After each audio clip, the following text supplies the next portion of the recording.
제가 신학교 1학년 때는 1학년, 2학년 때는 맨날 그냥 밉고 싸우고 그러더라고요. 근데 3학년쯤 되니까 그런 미움이 다 인간으로 이해가 되고, 그러니까 이제 화장실에 있으면 발자국 소리, 누구 발자국 소리까지 다 알아요. 같이 이제 기숙사에 살다 보면은 3학년쯤 되면요 다 애들이 이쁜 거예요. 다 마음에 드는 거예요. 신학생활이 너무 재미나. 얘를 만나도 좋고 쟤를 만나도 좋고. 그 마음에 안 드는 놈은 거의 다 나갔고 또 신학교를. 우리가 52명이 들어갔는데 27명이 나갔으니까 그중에 마음에 드는 놈들만 거의 남아 있었던 거죠.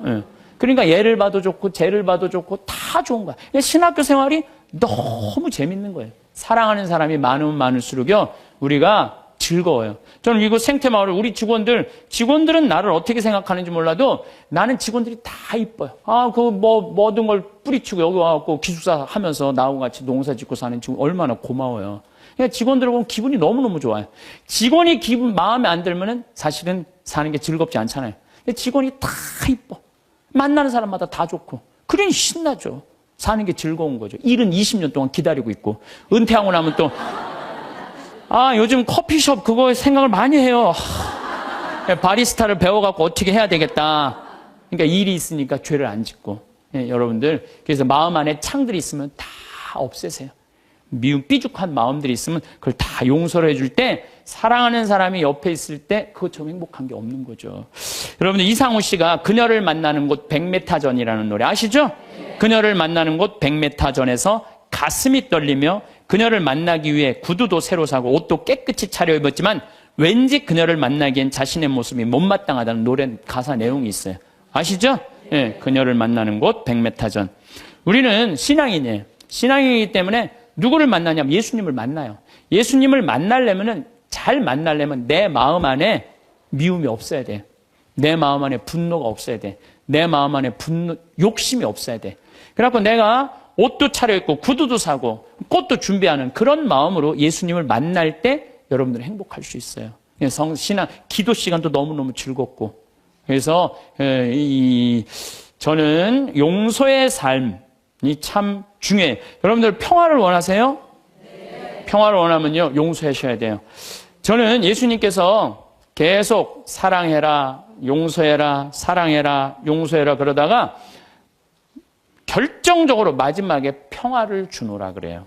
이게 언제 평화를 주느냐 하면은 예수님 침뱉음 다 당하고 때리고 뺨 맞고 십자가 못 박혀서 다 죽고 난 다음에 3일 만에 부활하세요.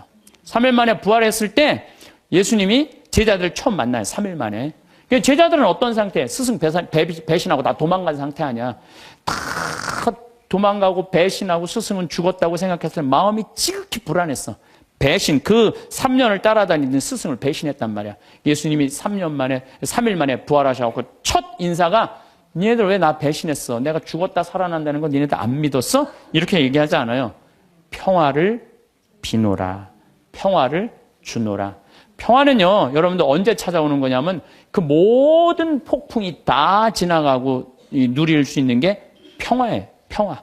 그래서 나는 여기 여러분들 지금 우리 평창 생태마을에 오셨지만은 제가 요즘 참 많은 평화를 많이 누려요. 저도 인생을 살면서 질곡, 폭풍, 별걸 다 겪었죠. 근데 요즘은요, 그 모든 걸 떠나서 이게 마음이 정말 평화로운 거예요. 여러분 여기 마당에 아침에 탁 이렇게 강 내려가는 걸 보고 앉아있으면요, 그렇게 행복해요. 예수님이 이 평화를 얘기하는구나. 그냥 마음 안에, 저는 지금 마음 안에 미워하는 사람이 정말로 없어요. 예전에는 많았어요. 예전에는 많았어요. 근데 그런 단계들이 다 어느 정도 지나고 난 다음에 내가 이제 평창에 들어와서 산 지 10년이 됐어, 10년. 그러니까 10년 동안 2년이 있었던 많은 사람들이 이제 떨어져 나가고, 사연이 있었던 많은 사람들이 떨어져, 산속에서, 여기 한번 마음 먹고 올라오면 그러면 하루가 걸리잖아요. 그러니까 웬만한 사람들은 거의 못 와요. 그러니까 사람을 덜 만나고, 또 좋은 사람들만 만나니까 평화로운 거예요. 예수님이 부활하고 난 다음에 내가 너희에게 평화를 비노라. 그게 바로 이거구나. 미움, 분노, 증오, 다 떠나고 난 다음에 예수님이 마지막에 십자가에서 부활하고 성취한 게 뭐다? 평화다, 평화. 그러니까 여러분들 마음 안에 미움이 있으면요, 평화를 누릴 수가 없어요. 마음 안에 분노가 있으면 평화를 누릴 수가 없어요. 그래서 용서해야 되는 거예요. 그래서 여러분들 우리 마음 안에 마음의 미움을 두들겨서 평화를 만들어내는 사랑으로 만들어야 돼. 그래서 사람을 보면서 막 사랑할 수 있는 그런 마음 여러분들 청하셔야 돼요. 제가 신부가 막 된 조원동 주교자 성당에서 휠체어를 찬 요한나 자매가 있었어요. 몸이 퉁퉁했는데 오늘도 휠체어 타고 오신 우리 형제님도 계시지만 휠체어를 탔어요. 근데 내가 그 자매 집에 가보니까 허름한 집에서 사는 거야. 휠체어를 타고 있는데. 그런데 더 기가 막힌 거는 그 휠체어를 탄 요한나 자매가 뇌성마비로 움직이지도 못하는 병자 셋을 모시고 사는 거야. 자기도 휠체어를 타고 다니는데 뇌성마비 환자 3명을 모시고 사는 거예요. 화장실도 겨우 다니는 그들에게 내가 왜 이렇게 힘든 일을 하냐고 물었더니 자기는 무슨 일이라도 할 수 있고 움직일 수도 있지만 누워있는 뇌성마비 환자들은 움직이지도 못하니까 움직이지 못하는 우리가 당연히 돌봐야 된다면서 그 아름다운 생활을 하더라고요. 우리들은 말로만 회개한다고 용서해달라고 하는 건 의미가 없어요.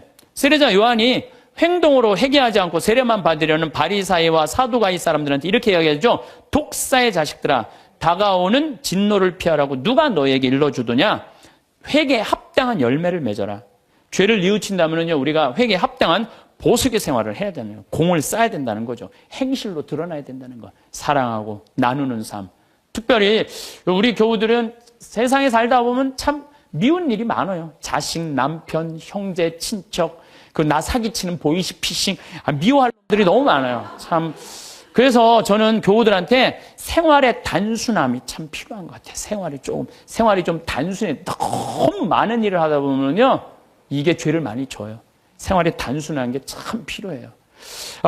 저는 내가 아주 영적으로 아주 좋아하는 선배 신부님이 계세요. 근데 이거 굉장히 오래전 얘기, 한 10년도 더 된 일인데, 이제 수원 빈센트 병원에서 뭐 만날 일이 있어갖고, 그러다 제가 무슨 일을 하느냐 좀 늦게 나갔어요. 근데 이제 내가 이제 그분 30분 약속을 어긴 거죠. 그분이 막, 주차하는 경비 아저씨가 우리 이제 그 형님 신부님 막 흔드는 거예요. 그 사복을 입고 있었어요. 그래서 내가, 지금 당신 뭐 하는 거냐고, 이 사람이 뭐 차를 어쩌고저쩌고, 이 사람이 뭐냐고, 이 교구의 국장 신부님인데, 그랬더니 그냥 이분이 그 손을 놓더니 신부님이었느냐고, 너무너무 죄송하다고 막 얼굴이 하얘져갖고 그러더라고. 그래서 내가, 아니 형, 신부라고 그러면 되지 왜 그 멱살을 쥐고 흔들리고 그래? 그랬더니 아니 내가 주차하면 안 되는 데다 주차를 내가 해갖고 이 사람이 상황이 어려웠다는 거예요. 상황이 어려우니까 이제 자기가 이제 차를 빼러 놨더니 화가 나니까 이제 멱살을 이제 쥐고 흔들으니까 내가 잘못했는데 그 정도 취급받는 걸 가지고 내가 뭐 신분이 그런 말을 어떻게 하느냐고. 이야, 난 뭐 그전에도 훌륭하다고 생각을 했지만은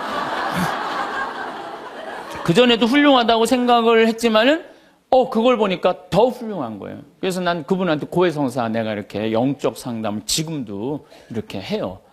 그 정도의 겸손을 가지고 있는 분 정도면, 욕먹는 걸 우리는 되게 싫어하잖아요. 근데 내가 잘못했으면은 어떻게 해야 된다? 욕 먹어야 된다. 이야, 참, 그래서 지금도 뭐 아주 정말 훌륭하게 살고 계시지만은 내가 그분을 보면서, 저게 바로 겸손이구나. 자기 지위를 함부로 내지 않고. 우린 조금만 뭐만 있으면 내가 누구니 뭐니 뭐 이래잖아요.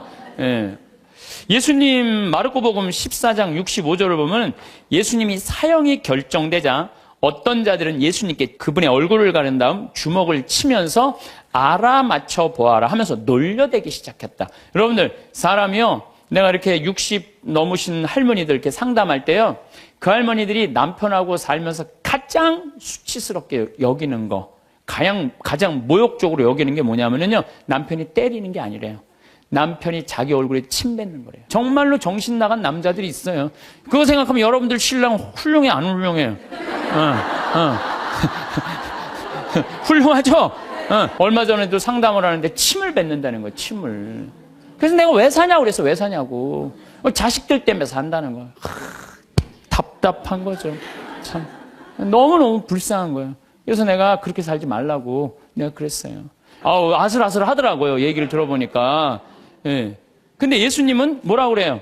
그분의 얼굴을 가린 다음 주먹으로 치면서 알아맞혀 보아라 하면서 놀려대기 시작했다. 이 욕먹는 걸 넘어서요, 수치감을 겪은 거예요, 예수님. 그런데도 예수님 어떻게 해요? 다 참으시잖아요. 다 참으셔요. 우리 성당 활동하면서 조금만 나 비난하고 헐뜯는 사람 있으면 그거보다 수십 배 더 강한 어조로 상대방 비난해요. 제일 열받는 게 나 때리는 게 누군지 모르고 맞는 거야. 그렇죠? 제일 열받는 게 나 누가 욕하는지 모르고 욕만 떠돌아다녀 성당에. 그게 제일 열받는 거예요. 그 누군지 알면 쫓아가고 한판 할 텐데 누군지를 알아야지. 이게 헛소문이 그렇게 무서운 거, 헛소문이.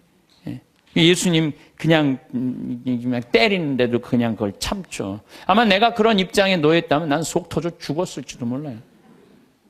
우리가 인생 살아가면서 누가 나 욕할 때 막 분노할 필요 없어요. 왜냐하면 인간이라는 것 자체가, 생겨먹은 것 자체가 그렇게 평화롭게 살기가 쉽지가 않아요. 제일 좋은 거는 산속에 들어가서 혼자 살면 욕 안 먹죠. 제일 좋은 방법은 그거예요. 사실 저는 지금 여기 산속에서 사는 거랑 거의 마찬가지예요. 그래서 저는 사실은 본당 신부님들보다 훨씬 나아요. 본당 신부는 그냥 교우들하고 하면서 욕을 얼마나 많이 먹겠어요. 네? 진짜 많이 먹을 거예요. 본당 신부님들은 아무리 잘해도, 잘하는 것도 어떨 때 보면 때로는 욕먹는 다 거리가 돼요. 근데 본당 신부님들은 또 이렇게 있다 보면은 교우들이랑 좋은 사람도 있지만 교우 마음에 안 드는 사람도 있잖아요. 마음에 안 드는, 싫든 좋든 자기 5년 동안 임기 동안 마음에 안 드는 사람 봐야 되잖아요. 얼마나 또 괴로운 일이에요. 근데 나는 여러분들이 아무리 마음에 안 들어도 여러분들 오늘 왔다가 오늘 가. 이게 얼마나 행복한지 몰라요. 얼마나 행복한지 몰라요. 어쨌든 마음에 안 들어도 가, 오늘. 네. 그리고 뭐 길어야 2박 3일 정도 있다가 가시는 거잖아요. 그래서 저는 개인적으로 참 마리아처럼 좋은 몫을 택한 것 같아요. 네. 사실 본당시민이 참 힘든 것 같아요. 그리고 적어도 여기 생태마을을 이 멀리 강원도까지 뭐 부산에서, 저 광주에서, 대구에서, 서울에서 오신 분들은 적어도 여기 오고 싶은 의지가 있는 분들이 오는 거 아니에요. 오기 싫으면 안 올 거 아니야, 안 올 거. 그러니까 적어도 오고 싶은 의지가 있는 분들이 오기 때문에 나를 바라보는 눈이 하트야. 하트야. 그러니까 나는 행복한 거죠. 근데 인간이 살면서 욕 안 먹을 수가 없어요. 욕하면 또 예수님 생각 안 할 수가 없어요. 욕 제일 많이 먹은 분이 예수님이에요, 예수님. 예수님 참 욕 많이 드셨어요. 그 예수님은 모두에게 사랑받았을 거라고 생각하면 여러분들 오해입니다. 수많은 사람이 예수님에게 돌을 집어 던지려고 했어요. 또 마귀랑 친구라고 비난까지 했어요. 근데 예수님은 마귀와 베엘제불의 힘을 빌려갖고 마귀 쫓아낸다고 그러잖아요. 예수님은 하늘나라 선포하시면서 모두에게 환영받지는 않으셨어요. 여러분들 여기 계신 분들 가운데 내가 봉사활동 하는데 이 욕을 먹어가면서까지 봉사활동 해야 하나? 봉사일 때려치고 싶은 분들 계실 거예요. 일하다 보면 욕하는 소리 들리잖아요. 사람이 내가 이런 욕을 먹고 내가 이거 성당 일을 해야 돼? 내가 레조 단장 해야 돼? 내가 성가대 해야 돼? 연령회 해야 돼? 성모 해야 돼? 내 차라리 때려치고 속 편하게 내 집에서 그냥 텔레비나 보고 그냥 놀러나 다니고 하지. 내가 왜 이 욕을 먹어? 그런 생각하시는 분들 계실 거예요. 예수님 좋은 일 하면서 욕 참 많이 드셨어요. 마르코복음 3장 1절부터 6절을 보면은 안식일에 손이 오그라든 사람을 펴줘요. 안식일에 당시 이 이스라엘에서는 몸이 아픈 사람들은 다 병으로 취급을 했어요. 병으로. 그러니까 죄로 몸이 아픈 사람. 그러니까 회당에 정 가운데 있을 수가 없어요. 근데 예수님 정 가운데 나오라고 그래요. 손이 오그라든 사람 펴줘요. 얼마나 좋은 일을 하신 거예요. 안식일이도 뭐든 손 오그라든 사람 펴준 거 얼마나 좋은 일을 한 거예요. 그런데 사람들은 예수님의 이 얘기를 듣고 바리사이들은 나가서 곧바로 헤로데 당원들과 더불어 예수님을 어떻게 없앨까 모의를 하였다. 예수님 착한 일하고도 칭찬받지 않고 제거의 대상이 돼요. 착한 일하고도 욕먹고 심지어 죽이려고 덤비는 사람들도 있었죠. 성당 다니면서 정말 남 미워한 적도 없고 불쌍한 사람, 어려운 사람 도와주면서 성당 일만 했는데 욕먹으면 기분 나쁘죠. 이 마음 안에 뭐가 있냐면 분노가 일어나고 미움이 일어나요. 내가 정말 착하게 살았는데 나 욕하는 사람이 있으면 아무리 착한 사람이라도 뭐가 일어나요? 분노가 일어나죠. 여러분들 자식 때문에 속상한 적 많아요, 적어요? 자식 때문에 속상한 적 많죠? 내가 지난번에 이 잠비아에 이제 그 자카란다 농장 꾸민다고 설계사 두 분하고 그 포크레인 사장님을 보냈어요. 근데 그 포크레인 사장님이 내가 혼배해 준 사람이야. 근데 나하고 동갑인데 45에 결혼을 했어요. 45에 37살짜리 예쁜 섹시하고. 근데 내가 혼배를 해주면서 제일 걱정인 게 신랑도 나이가 너무 많고 신부도 나이가 너무 많은 거예요. 그래서 혼배를 해주면서 내가 그랬어요. 제발 애들 셋 낳는 게 내가 소원이다. 내가 그냥 혼배를 해주면서 간절하게 기도를 했어요. 근데 딸을 둘을 낳아갖고 온 거예요, 벌써. 그 이제 잠비아 갔다가 이제 보고하러 온다고 이제 부인하고 이제 딸 둘을 데리고 왔어요. 내가 맛있는 거 사준다고 읍내 나갖고 이제 막, 그 이제 뭐, 설계사들하고 이렇게 그또 이제 맛있게 먹는데 애들이 아빠를 너무너무 좋아하는 거, 아빠를. 너무너무 이제 아빠한테 두 명이 매달려갖고 떨어지지 않아. 1살, 3살짜리라는데 그냥 막 떨어지진 않더라고. 부럽더라고요. 근데 문제는 뭐냐면 나한테 그러는 거예요. 그 정사장이 나한테 그러는, 아우, 신부님, 얘네들이 나를 그냥 이렇게 매달려갖고 내가 그냥 저 신부님 맛있는 거 먹지도 못하고 내가 이렇게 힘들다고. 그래서 내가 한마디 했어요. 누가 놔달라고 그랬어? 아니, 걔들이 놔달라고 그런 적 있어?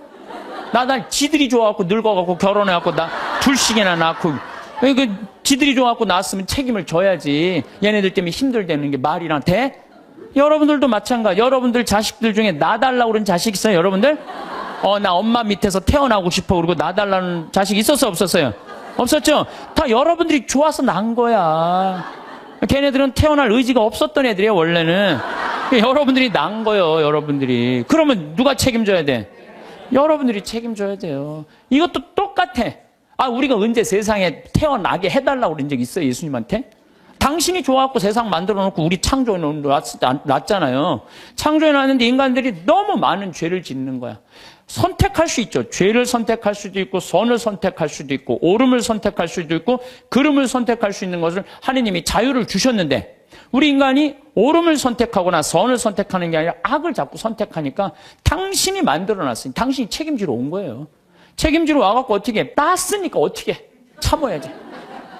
그냥 크다 아다 안 되니까 당신이 책임진다고 십자가에 올라와서 죽은 거 아니에요. 우리 책임진다고. 난 그 아버지 마음, 그 부모의 마음을 예수님 십자가에 오죽했으면 저기 올라갔을까. 우리를 얼마나 사랑했으면. 그러니까 예수님 견디셨다는 거죠.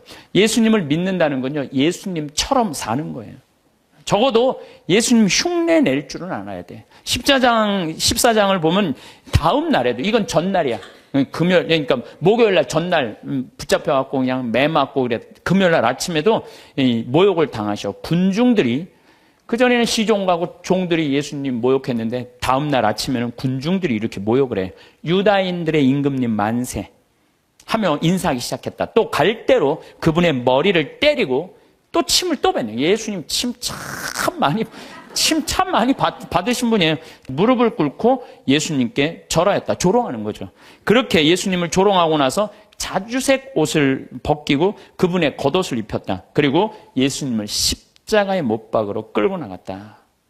분명 이 군중 가운데는 예수님 일주일 전에 예루살렘에 입성할 때 빨마가지를 흔들고 호산나 호산나 주님의 이름으로 오시니 찬미 받으소서 이렇게 환영한 사람도 분명히 있었을 거 그 안에. 근데 일주일 만에 배신한 거예요. 일주일 만에. 그러니까 여러분들 인생 살면서요, 나 욕하고 누구 배신하잖아요? 그 모든 누구도 이해하지 못할 때 성당에 가서 예수님만 쳐다보세요. 예수님만 보면 예수님 입장하고 내 입장하고 어쩜 이렇게 똑같으냐. 동병상련. 어쩜 이렇게 똑같을까? 그러면은요, 예수님의 그 깊은 성심을, 깊은 마음을 이해하실 수 있습니다. 근데 문제는 우리가 살아가면서 사람한테 너무 의지하다 보면 이런 수치한 모욕, 배신을 겪을 수 있어요. 그러니까 사람은요, 물론 사람을 사랑하지만 사람만 온전히 믿으면요, 우리 인간이 실수해요. 우린 누굴 믿어야 돼? 예수님을 믿어야 돼. 예수님한테 마음을 많이 빼앗기는 사람들은요, 욕 조금 먹는다고 분노하지 않아요. 근데 사람한테 온전히 모든 걸 투신하는 사람은요, 이게 사람들한테 배신을 당하면요, 주체할 수가 없는 거예요. 누구도 다 배신해도 배신하지 않을 분이 한 분 계시잖아요. 예수님. 예수님 생각만 하면 우리가 이겨낼 수 있다는 거죠.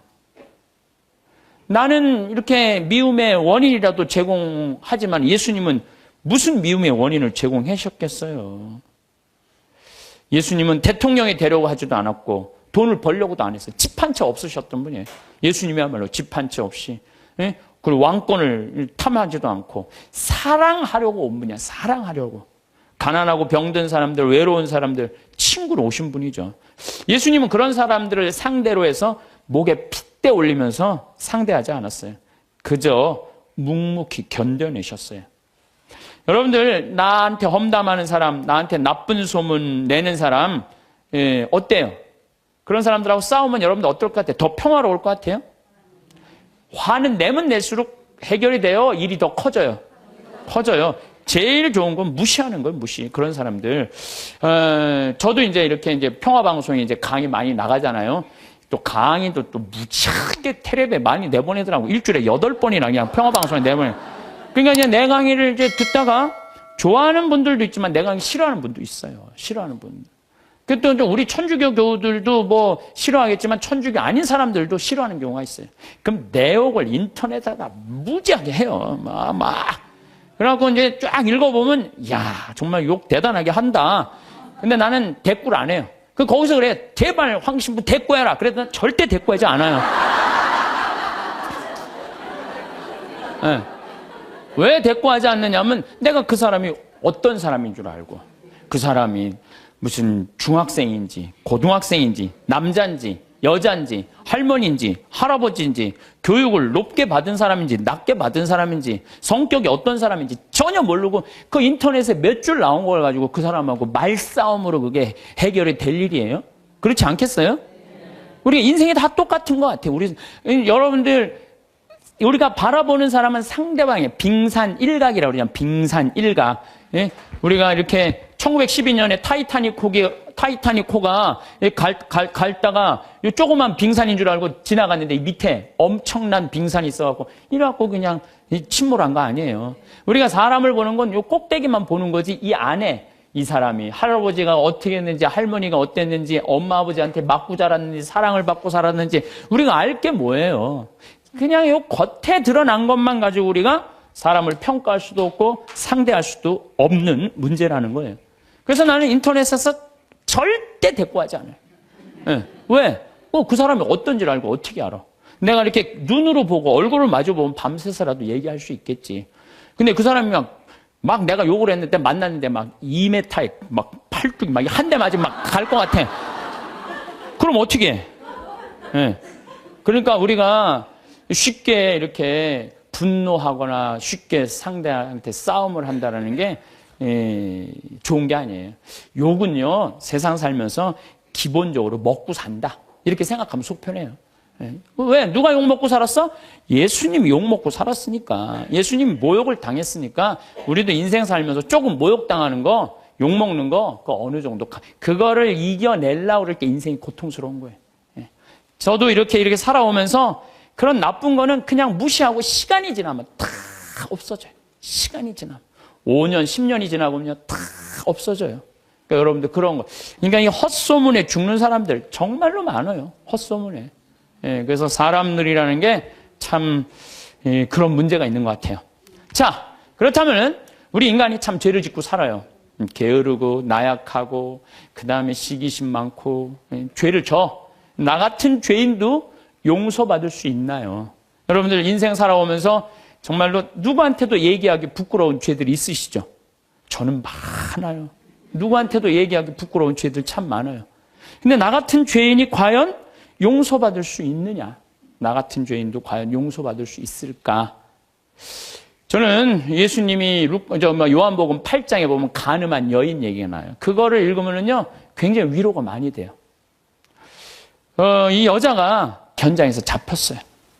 그 다음에 당시 이스라엘 사람들은 어떻게 했느냐면은 다 여자들은 다 가리고 눈만 내놨어. 눈만 내놨어. 그러니까 어떻게 생겼는지도 뭐 눈만 보고도 이 여자 무지하게 예뻤던 여자야. 그것만 보고도. 그러니까 이 온몸을 다 가려요. 지금도 이스라엘 사람들이 눈만 이렇게 내놓고 다녀요. 눈만. 저 동네 사람 왕래도 없는데 이 여자가 붙잡힌 거예요. 그러니까 예수님은 단호하셨어요. 만약에 너희들이 이 우명한 생각으로 여자를 쳐다보면 누나를 빼라고 그랬어요. 나는 참 그 성서가 너무 괴로워요. 난 그 성서에 의하면 내 누나는 한 6천 개는 빼, 6천 개, 6천 개. 내 눈알은 6천 개는 빼야 돼요. 이 눈알 이게 하나도 안 남았을 거야, 지금. 아무리 갈아 껴도 계속 빼야 돼, 계속. 예. 도시에 나가면요, 대단해요. 도시에 나가면은. 요즘 또 여자들이 쫙 얼마나 예뻐요. 옷을 얼마나 입고 다녀요. 이야, 그럼 그냥 눈알 그냥 빼야 돼, 눈알. 예, 예. 아마 여기 계신 분들도 눈알 남아있을 사람 별로 없을 것 같은데. 예? 예수님 그렇게 단호하셨어요. 그런데 여자가 현장에서 붙잡혔어요. 네? 예수님, 당신 가늠하면 눈알 빼라고 그러지 않았느냐. 또 한편으로는 모든 사람을 용서하라고 그러지 않았느냐. 둘 중에 뭘 선택할 것이냐. 예수님이 이 여자 편을 들면은 상당히 이상해지는 거예요. 근데 2000년 전에 그래갖고 너희 중에 죄 없는 사람 먼저 이 여자를 돌로 쳐라. 난 이 여자 입장 이해한다 이거예요. 이야, 이거 대단한 일이에요. 이거 보통 용기 아니면 이게 제정신 가지고는 이거 못해요. 보통 용기 가지 않으면은. 근데 예수님은 그 여인을 감쌌던 거예요. 그 여인을. 하나둘 떠나가니까 예수님이 너 죄를 묻던 사람이 다 어디 갔느냐? 주님, 하나도 없습니다. 다 떠났습니다. 근데 그 다음 말이 더 기가 막혀요. 그들이 네 죄를 묻지 않았다면 나도 네 죄를 묻지 않겠다. 그러니까 여기 계신 분들, 예수님은요, 우리를 그만큼 사랑하시는, 우리 나약한 인간, 쓰러질 수밖에 없는 인간, 부족한 인간임을 인정하시는 거예요. 그러니까 충분히 우리 인간을 인정하고 이해하고 계신 분이 예수님인 거죠. 그러니까 그 예수님한테, 여러분들은 그 예수님을 사랑하면요, 막 가슴이 막 설레고 막 기쁘고, 끝도 한도 없는 사랑을 갖고 십자가에 그냥 올라가서 그냥 우리들을 위해서 돌아가시지를 않나. 대단하잖아요. 그러니까 혹시 여기 계신 분들, 나 같은 죄인도 용서받을 수 있나? 용서받을 수 있어요. 진심으로 주님께 용서 청하면. 그래서 삶이 변해야죠. 사람은요, 근데 저는 요즘 우리나라 문화에 조금 안타까운 게 뭐냐면은, 한 번 잘못하면 죽일 놈이야. 다시는 회복할 수가 없어. 우리나라 사회가 그래요. 한 번 잘못하면. 근데 교회는, 주님은요, 한 번 잘못해도 다시 용서 청하면은요, 기회를 주세요. 너무너무 좋죠? 여러분들 성당 잘 나온 거예요. 성당 잘 나온 거예요. 근데 더 기가 막힌 거는 요한복음 4장에 사마리아 여인 얘기. 사마리아 여인, 예수님이 이제 이 유다에서 예루살렘에서 성전을 막 둘러엎어요. 성전을 둘러엎고 막 채찍으로 막 후드려 까요. 그러니까 사람들이 예수님을 죽이려고 그래요. 그러니까 그 한바탕 하고 이제 갈릴레아, 예수님 본 활동 문제인 갈릴레아로 가려고 그러는데, 갈릴레아로 가는데 예루살렘에서 갈릴레아로 올라가면은 여기 사마리아 동네가 있어요. 사마리아. 시카르라는 동네가 있어요. 시카르. 근데 유대인들은요, 사마리아 동네를 들어가지 않았어요.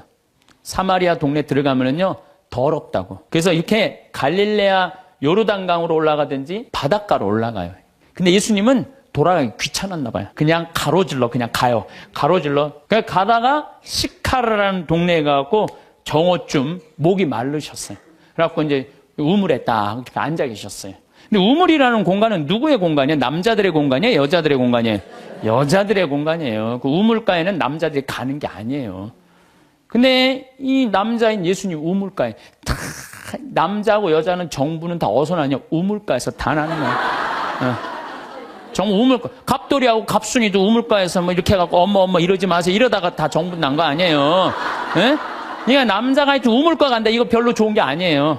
근데 우물가에 앉아 계신 거야. 그 자체가 별로. 사마리아에다가 시카르라는 동네 남자가 우물가에 앉아, 이거 아주 장면이 안 좋은 거예요. 근데 정오에 여자 하나가 물동이를 잃고 물을 탁 뚫어 나와요. 이 여자도 문제가 많은 여자예요. 왜 문제가, 요 장면 하나만으로도 문제가 많아. 왜? 이 사마리아라는 게 굉장히 더워요. 덥기 때문에 낮에 물 뚫어 나오는 여자는 없어요. 물은 언제 뚫어오냐면 새벽이나 밤중에 뚫어 나와. 새벽이나 밤중에. 근데 이 여자는 새벽에 뚫어 나올 수가 없는 여자야. 밤중에도 뚫어 나올 수 없는 여자야. 아무도 안 나오는 정오에 나올 수밖에 없는 여자예요. 문제가 많은 여자죠. 문제가 많은 여자예요. 그래갖고 이제 물을 딱 뚫어 놨는데, 이게 또 남자고 여자가 이제 우물가에서 만난 거잖아요. 근데 예수님 먼저 말을 걸어요. 나한테 물 좀 한 잔 줄래? 희약가시를 거는 거야, 나한테. 나한테 물 좀 한 잔 줄래? 그러니까 이 여자가 당장에 뭐라 그래요? 당신은 유대인이고 나는 사마리아 여자인데 어떻게 나한테 말을 거느냐? 그렇게 얘기를 해요. 너무 황당한 거죠. 그랬더니 예수님이 뭐라 그러냐면 네가 내가 누군 줄 알면 네가 나한테 물 달라고 그랬을 거다. 아니 당신 뭐 두레박도 없는데 어떻게 물이 있느냐? 네가 알지 못하는 내 마르지 않은 샘이 있다. 그걸 좀 저한테 줘라. 이렇게 얘기를 해요. 그러니까 예수님이 그럼 남편 좀 데리고 와라. 그랬더니 난 남편이 없다고 여자 딱 잡아떼는 거예요. 그랬더니 예수님이 뭐라고 그러냐? 그래 너는 5 남자하고 살았는데 그것도 네 남편이 실질적으로 아니고 지금 사는 그 남자도 네 남편은 아니지. 이 여자 깜짝 놀라는 거죠. 자기가 5 남자하고 살았던 걸 아니까. 예. 거기다가 이제 예수님이 계속 말을 하는 거예요. 그 성서를 보면은요, 예수님이 이렇게 사람하고 이렇게 길게 말하지 않아요. 근데 하여튼 이 요한복음 4장 오늘 집에 가서 한번 읽어보세요. 얼마나 긴지. 그러니까 이 여자를 붙잡고 무지하게 오랫동안 수다를 떨고 계신 거 지금. 쉽게 말하면 무지하게 수다를 오래 떨고 계신 거야.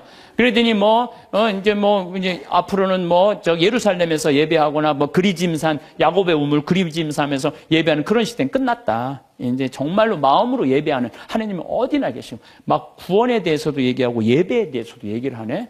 그러니까 이 여자가 동네로 가요. 동네로 가갖고 우리가 찾던 구세주를 뵀다, 내가. 그래갖고 이 여자 사람들을 데리고 와요. 데리고 오면서 사람들이 예수님하고 얘기를 하다가 이 여자 마리아는 우리 눈으로 직접 봐서 이분이 구세주임 우리가 확인했다. 이렇게 얘기를 해요. 다시 말해서 신약 성서에서 첫 여제자가 누구냐면 바로 이 사마리아 여자예요. 첫 여제자가. 파견한 거 아니에요. 동네 갖고 사람들 데리고 온 거 아니에요.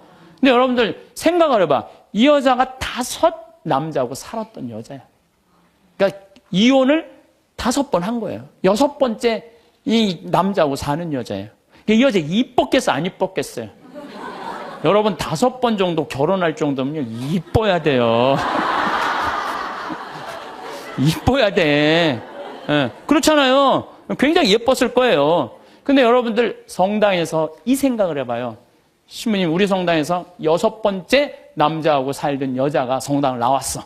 그것만 해도 여러분들 대단한 이슈가 될 것 같아요, 안 될 것 같아요? 대단하죠. 6번째 남자하고 사는, 이혼을 5번 하고 6번째 사는 여자가 나왔는데 신부님 미사 끝나고 그 여자를 붙잡고 얘기하기 시작하는 거야. 그것도 성당을 어떻게 운영할 것인가. 그 여자 의견을 물어보는 거예요.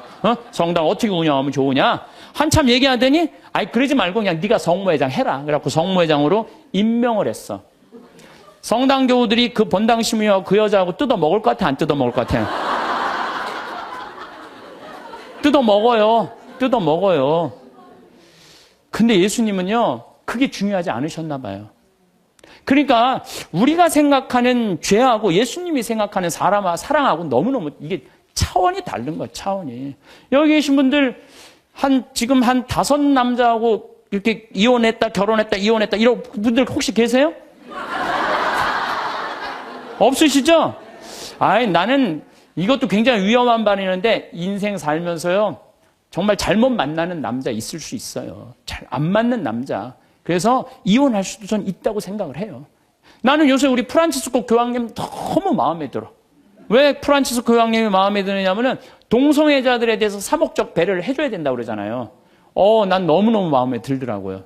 내가 동성애자 옹호자가 아니에요. 왜 동성애자에 대한 사목적 배려를 해야 되느냐면은 1960년대 초에 DES라는 여성 호르몬제가 발명이 돼. 그러니까 화학 호르몬제, 합성 호르몬제.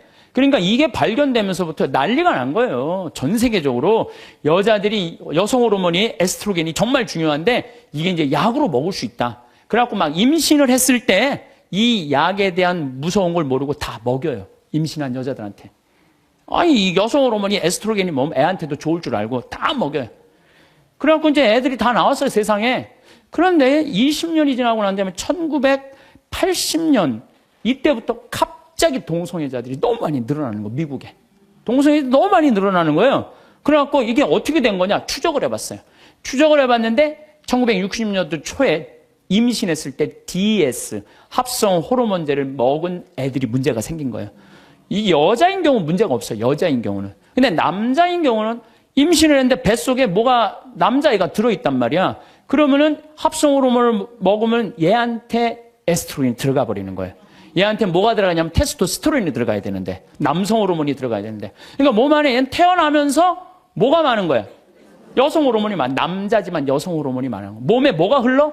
여성 호르몬. 껍데기는 남자지만 안에는 여성 에스트로겐이 흐르는 거야. 그러니까 얘는 남자도 아니고 여자도 아닌 거야. 얘 잘못 아니에요. 누구 잘못이야? 엄마가 잘못 약 먹어갖고. 그래갖고 보니까 거의 그 남자애들 중에 한 4분의 3 정도가 동성애적 성향을 갖고 있는 거야. 얘한테 너 지옥에 갈 거다. 너 그래갖고. 이게 되냐 이거예요. 이런 사목적 배려가 필요하다는 거예요. 맞는 말씀이에요. 마찬가지예요. 우리가 이혼한 사람 성당 못 나오게 하잖아요. 아니에요. 저는 그렇게 생각하죠. 이혼할 수 있어요. 사목적 배려로 그들도 빨리 구제해줘야 돼요. 어떤 방법으로든. 그래서 하나님 앞에서 정말 신앙생활 할 수 있도록 해줘야 돼요. 예수님은 5번째 산 여자하고도 하늘나라 얘기를 했는데 여기서 구원의 대상에서 제외될 사람이 몇 명이나 될 것 같아요? 다 구원받을 수 있는 거 다. 그래서 저는 이렇게 이 요한복음 4장을 묵상하면서 우리 예수님께서 우리 인간을 얼마나 사랑하는지 그 깊이를 헤아릴 수가 없어. 너무나 많은 사랑을 갖고 계신 분이야. 그러니까 여기 계신 분들 중에 나 같은 사람이 과연 성당 일을 할 수 있을까? 나 같은 사람이 과연 주님의 일을 할 수 있을까? 내가 이런 위선자가 아닐까? 아니에요. 여러분들 진정으로 회개하고 용서 청하고 삶의 변화. 회개라는 게 뭐예요? 삶의 변화되는 거 아니에요. 다시 열심히 살면은 하나님께서 받아준다는 거. 어떤 사람이라도 다 받아준다는 거예요. 근데 우리는요, 죄 속에 갇혀서 이러지도 못하고 저러지도 못하는 사람들이 참 많아요. 나는 죄인이야. 밥 먹어. 난 죄인이 무슨 밥을 먹어. 나 안 먹어. 그냥 술만 계속 먹는 거야. 나는 죄인이야. 술만 계속 먹어. 그러면 이 사람은 영원히 구제받을 수 없는 거예요. 예수님은 어떤 죄도 다 용서해 준다. 어떤 죄도. 성령을 모독하는 죄만 빼고는 다 용서해 줘요. 성령을 모독하는 죄만 빼고 다 용서해 줘요. 성령을 모독하는 죄가 뭐예요? 제가 신학교 때 너무 미운 사람이 있었어요. 그래서 지금 돌아가셨어요.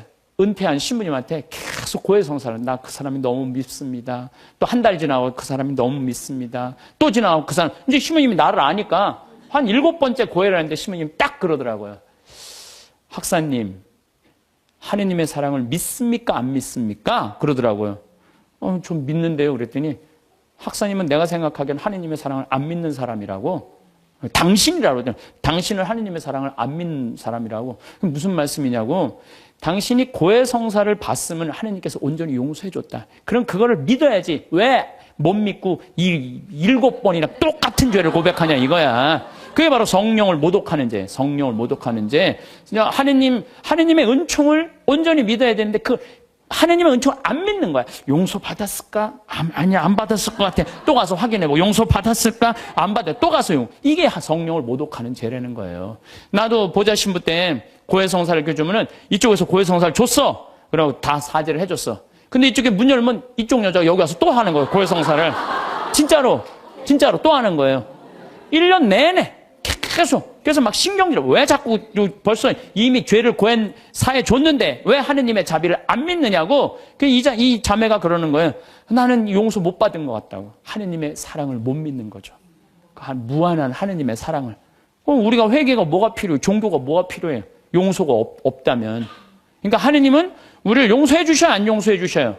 용서해 주세요. 그러니까 여러분들 하느님의 사랑을 간절하게 믿으시라는 거예요.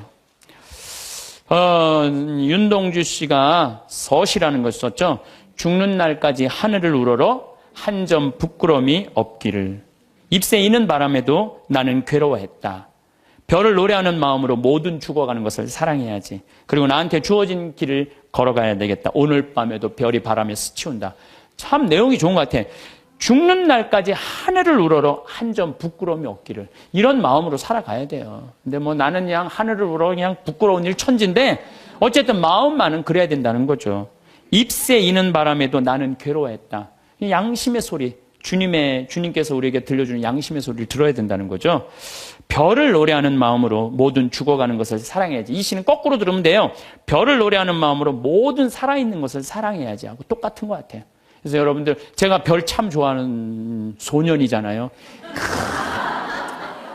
어제도 내가 여기 새벽 1시에 수소성당 강의 이제 우리 평화방송 팀하고 하고 새벽 전부 다 별 보셨죠? 우리 촬영팀들 얼마나 별이 예쁜지 몰라요. 이 세상에 태어난 건 축복이에요, 축복. 근데 그냥 행복한 마음으로 그 별을 바라야 그냥 미움 때문에 땅바닥만 쳐다보면요, 그 별을 못 봐요. 근데 요즘 현대인들은요, 하늘을 볼 생각을 안 해요. 그리고 나한테 주어진 길을 걸어가야겠다. 오늘 밤에도 별이 바람에 스치운다. 좋죠? 다시 한번 이거 읽어드리도록 하겠습니다. 서시 윤동주. 죽는 날까지 하늘을 우러러 한 점 부끄러움이 없기를. 잎새 이는 바람에도 나는 괴로워했다. 별을 노래하는 마음으로 모든 죽어가는 것을 사랑해야지. 그리고 나한테 주어진 길을 걸어가야겠다. 오늘 밤에도 별이 바람에 스치운다. 이상하게 마음이 불편한 사람 하나쯤은 있습니다. 특별한 이유를 댈 수 없는데도 그 사람만 생각하면 가슴 한쪽이 답답해지는 느낌. 잘못한 것도 없는데 피하고 싶어지고 목소리만 들어도 긴장이 되는 그런 사람. 우리는 그것을 미움이라 부르기도 하고 불편함이라 표현하기도 하지만 정확히 무엇 때문인지는 잘 모릅니다. 그저 그 사람 앞에서는 나도 모르게 마음이 굳어지고 표정이 딱딱해지고 말이 조심스러워질 뿐입니다. 그 불편함은 설명할 수 없지만 분명히 존재하고 외면하려 해도 자꾸만 되살아나는 감정입니다. 어쩌면 그 불편함은 상대방보다 나 자신에 대해 더 많은 것을 말해주는지도 모릅니다. 우리는 그 사람의 한 장면만 기억합니다. 그날의 말투, 그때의 표정, 그 순간의 분위기, 그것이 전부인 것처럼 그 사람을 규정하고 그 이후로는 모든 것을 그 프레임 안에서 봅니다. 한번 불편해진 관계는 쉽게 풀리지 않습니다. 시간이 지나도 그 장면은 선명하게 남아서 다시 마주칠 때마다 똑같은 감정이 되살아납니다. 그 사람이 무슨 말을 해도 의심스럽고 어떤 행동을 해도 곱게 보이지 않습니다. 내 안의 어딘가에 그 사람에 대한 단정이 이미 내려져 있기 때문입니다. 마치 사진처럼 멈춰있는 그 한 장면이 그 사람의 전부가 되어버립니다. 그래서 우리는 그 사람을 계속 그 순간 속에 가두어 둡니다. 그 사람이 변했을 수도 있고 사과하고 싶어 했을 수도 있는데 우리는 그것을 보지 못합니다. 이미 내린 판단이 눈을 가리고 있으니까요. 그런데 가끔은 뒤늦게 알게 되는 순간이 있습니다. 그 사람이 왜 그랬는지, 그때 무슨 일이 있었는지, 사실 그 사람도 힘들었다는 것을, 나만큼이나 불안했다는 것을, 그제야 이해가 되는 순간들이 있습니다. 그때는 몰랐던 사정, 보이지 않았던 고민, 들리지 않았던 아픔. 그것을 알고 나면 마음이 조금 달라집니다. 미움이 사라지는 건 아니지만 적어도 그 사람을 향한 시선이 조금은 부드러워집니다. 그리고 생각합니다. 나도 누군가에게 그런 사람이었을지 모른다고. 내가 한 말, 내가 보인 태도가 누군가에게는 오래도록 남아있는 불편한 장면일 수도 있다고. 우리는 서로의 사정을 모른 채 살아갑니다. 그래서 오해가 생기고 그래서 상처가 남습니다. 모두가 각자의 이야기를 가지고 있는데 우리는 그것을 알 길이 없습니다. 그저 보이는 것만으로 판단하고 들리는 것만으로 단정 짓습니다. 평온은 원래 소란 뒤에 찾아옵니다. 아무 일 없어서 편안했던 적은 거의 없습니다. 마음이 평온한 건 무언가를 겪어내고 난 뒤에 찾아오는 고요함입니다. 갈등이 있었고 오해가 있었고 상처가 있었기에 그것을 지나온 지금이 더 평온하게 느껴지는 것입니다. 관계도 마찬가지입니다. 한 번도 불편하지 않았던 사람은 없습니다. 한 번도 상처받지 않은 관계도 없습니다. 다만 그것을 어떻게 지나왔는가가 지금의 관계를 만듭니다. 피하지 않고 마주했던 순간들, 외면하지 않고 견뎌냈던 시간들이 결국 지금의 평온을 만들어냈습니다. 평온은 주어지는 것이 아니라 겪어낸 것들이 쌓여서 만들어지는 것입니다. 그래서 평온한 마음은 더 소중합니다. 그것은 단순한 무사함이 아니라 폭풍을 지나온 뒤의 고요함이니까요. 싸워서 얻은 평화는 그냥 얻은 평화보다 더 깊습니다. 겪어냈다는 사실이 남긴 것들이 있습니다. 고통이 의미 있다고 말하는 건 아닙니다. 다만 지나오고 보니 이렇게 달라져 있었다는 것. 예전 같으면 참지 못했을 일을 참게 되었다는 것. 예전 같으면 포기했을 관계를 붙잡게 되었다는 것. 그런 작은 변화들이 쌓여서 지금의 나를 만들었습니다. 상처는 여전히 아프지만 그 상처 때문에 조금 더 단단해진 부분도 있습니다. 누군가를 이해하는 마음, 누군가를 기다리는 인내, 누군가를 품는 너그러움. 그런 것들이 겪어냄 속에서 조금씩 자라났습니다. 아픔이 나를 무너뜨리기도 했지만 동시에 나를 성장시키기도 했습니다. 그것을 깨닫는 순간 지나온 시간들이 조금은 다르게 보입니다. 헛되지 않았다는 생각이 듭니다. 무의미하지 않았다는 위안을 얻습니다. 그 시간들이 나를 여기까지 데려왔고 지금의 나를 만들었다는 것을 알게 됩니다. 그만두고 싶었던 순간들이 있었습니다. 관계가 힘들어서, 마음이 지쳐서, 더 이상 버틸 수 없을 것 같아서. 왜 하필 나인가? 왜 꼭 내가 이런 일을 겪어야 하는가? 그런 생각이 들 때가 있었습니다. 모든 것을 내려놓고 싶었습니다. 더 이상 애쓰지 않고, 더 이상 신경 쓰지 않고, 그냥 편하게 살고 싶었습니다. 누군가와의 관계가 너무 힘들면 그냥 멀어지면 되지 않을까? 무언가가 너무 버거우면 그냥 놓아버리면 되지 않을까? 그런 생각이 수없이 스쳐 지나갔습니다. 실제로 멀어진 사람도 있고 놓아버린 것들도 있습니다. 그것이 잘못된 선택이었다고 생각하지 않습니다. 때로는 거리를 두는 것도 놓아주는 것도 필요하니까요. 모든 관계를 다 지킬 수는 없습니다. 모든 것을 다 붙잡고 있을 수도 없습니다. 때로는 내려놓는 것이 더 나은 선택일 수 있습니다. 그래도 붙잡고 있었던 이유가 있습니다. 거창한 이유는 아니었습니다. 그냥 내가 시작했던 거라서. 그냥 여기까지 왔으니까. 그냥 이 사람과의 시간이 아까워서. 그런 소박한 이유들이었습니다. 책임감이라고 부르기에는 너무 작고 의무라고 말하기에는 너무 개인적인 그런 마음들. 하지만 그 작은 마음들이 나를 버티게 했습니다. 그만두지 않게 했습니다. 조금 더 견디게 했습니다. 그리고 그렇게 견디다 보니 어느 순간 조금 나아진 자신을 발견하게 되었습니다. 버티는 것이 항상 옳은 선택은 아니지만 그래도 버텨낸 시간들이 나를 조금 더 깊게 만들었습니다. 포기하지 않았던 그 순간들이 지금의 나를 지탱하는 힘이 되었습니다. 쉽게 그만두지 않았던 것들이 결국 내 삶의 기둥이 되어 주었습니다. 그것들이 나를 무너뜨리지 않고 세워주었습니다. 사람은 한 번의 모습으로 남지 않습니다. 누구나 실수하고, 누구나 변하고, 누구나 후회합니다. 한때는 그랬지만 지금은 아닌 모습들이 있습니다.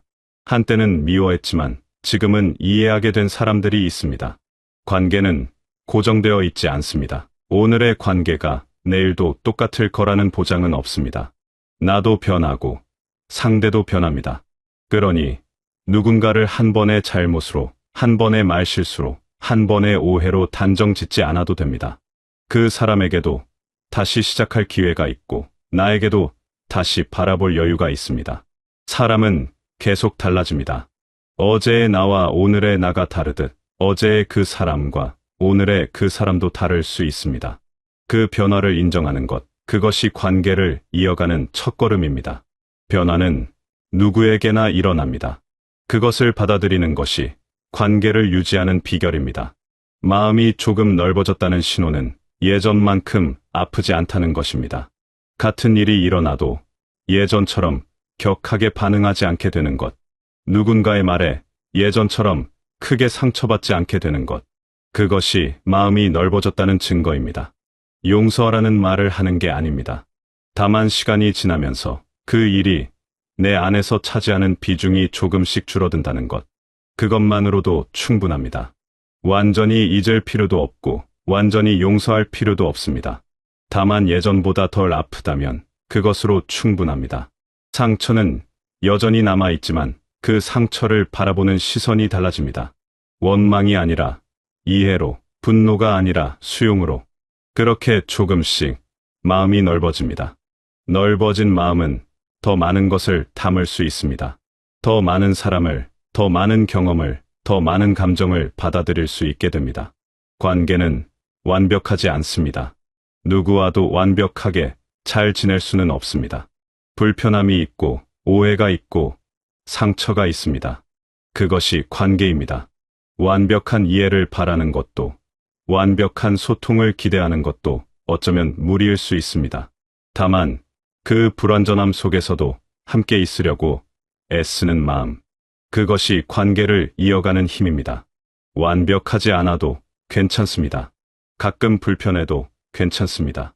그래도 함께 있으려는 마음이 있다면 그것으로 충분합니다. 관계는 완성되는 것이 아니라 계속 만들어가는 것입니다. 매일 조금씩 쌓아가는 것입니다. 그 과정에서 실수도 하고 상처도 주고받지만 그래도 계속 이어가는 것. 그것이 관계입니다. 완벽을 추구하면 관계는 무너집니다. 불완전함을 받아들일 때 관계는 비로소 건강해집니다. 누군가를 이해한다는 건 그 사람의 모든 것을 받아들이는 게 아닙니다. 다만 그 사람도 나처럼 불완전하다는 것을 인정하는 것입니다. 그 사람도 나처럼 힘들 때가 있고 실수할 때가 있고 후회할 때가 있다는 것을 아는 것입니다. 그러니 한 번의 모습으로 단정 짓지 않는 것, 한 번의 실수로 모든 것을 평가하지 않는 것, 그것이 이해입니다. 상대를 완전히 이해할 수는 없지만 적어도 이해하려고 노력하는 마음, 그것이 관계를 지켜줍니다. 이해는 지식이 아니라 태도입니다.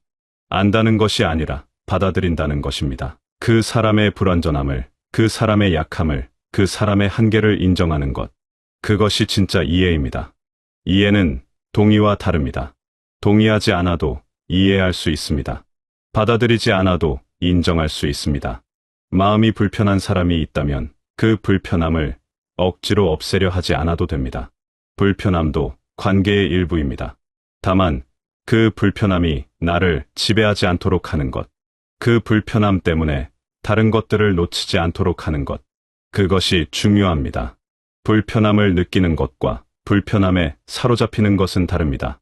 불편함을 느끼면서도 여전히 그 사람과 함께 있을 수 있다면 그것으로 충분합니다. 불편함을 없애는 것보다 불편함과 함께 살아가는 법을 배우는 것이 더 현실적일 수 있습니다. 모든 불편함을 제거할 수는 없으니까요. 다만 그것을 어떻게 다루느냐가 중요합니다. 불편함을 부정하지 않고 그렇다고 과장하지도 않고 있는 그대로 인정하는 것. 그것이 불편함을 다루는 가장 좋은 방법입니다.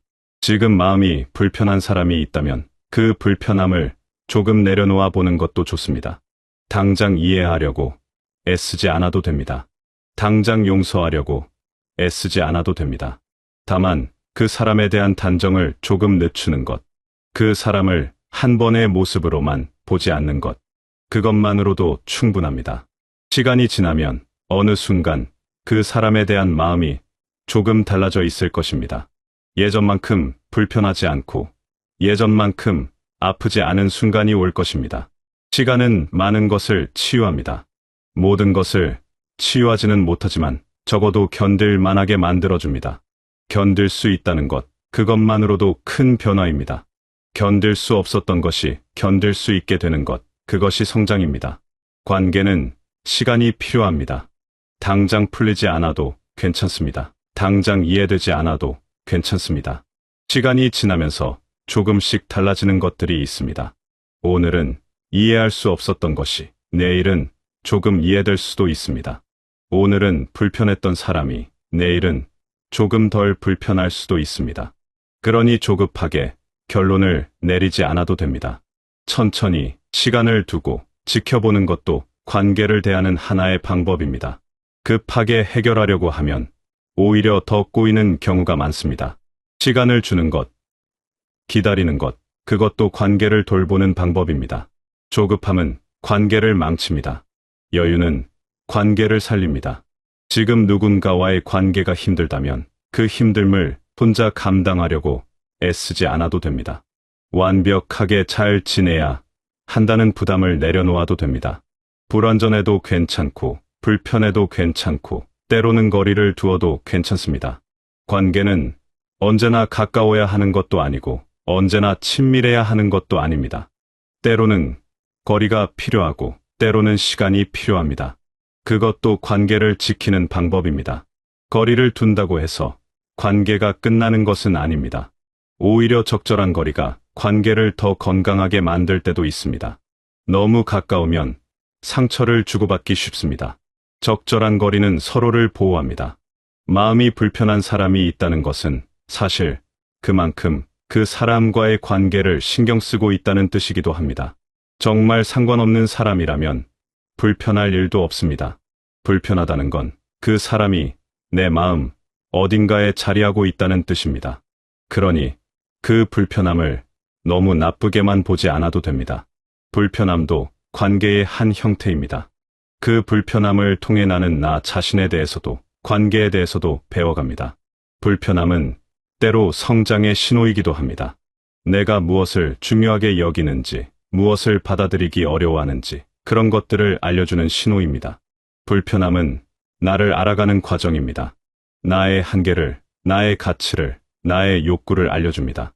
누군가를 이해하려 애쓰느라 지친 날에는 굳이 잘해내지 않아도 괜찮다는 마음을 먼저 허락하시길 바라겠습니다. 완벽하게 이해하지 못해도, 완벽하게 소통하지 못해도 그것으로 여러분이 부족한 사람이 되는 건 아닙니다. 관계는 원래 불완전하고 이해는 원래 어렵습니다. 그러니 조금 서툴러도 괜찮고 조금 불편해도 괜찮습니다. 오늘의 불편함이 내일은 조금 나아져 있기를, 지금의 마음이 앞으로의 관계를 조금 더 부드럽게 만들어주기를 바라겠습니다. 그리고 무엇보다 여러분 스스로에게 조금 더 너그러운 마음을 가지시길 바라겠습니다. 오늘 하루 누군가를 이해하려 애쓴 그 마음만으로도 충분히 잘하고 계신 것입니다. 완벽하지 않아도, 부족해 보여도 여러분은 이미 최선을 다하고 계십니다. 그 최선이 여러분을 조금 더 깊은 사람으로 만들어주고 있습니다. 오늘의 마음이 내일을 조금 덜 아프게 지켜주는 힘이 되시길 바라겠습니다. 바라겠습니다. 바라겠습니다. 바라겠습니다. 바라겠습니다.